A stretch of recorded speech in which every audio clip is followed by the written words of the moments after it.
ito ay rated SPG. Striktong patnubay at gabay ng magulang ang kailangan. Maaaring may masiselang tema, lengguwahe, karahasan, sexual, horror o droga na hindi angkop sa mga bata. Alalang-alala nga itong si Lynette nang maitakbo nga sa ospital ng Eastridge itong si Doc Tanyag dahil ayon nga dito kay Annalyn ay nagkausap na naman nga at nagtalo na naman nga itong si Moira at ito nga si Doc Tanyag.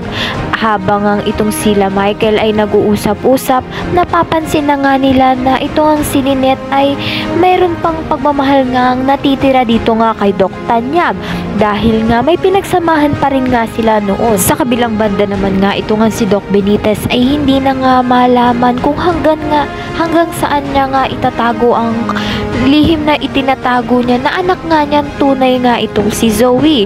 Hindi niya nga alam kung paano at kailan niya nga ito sasabihin dito nga kay Lynette at kung sasabihin pa kaya niya dito kay Doc Benitez. Ayan ang pakakaabangan natin dito nga lang sa Abot Kamay na Pangarap.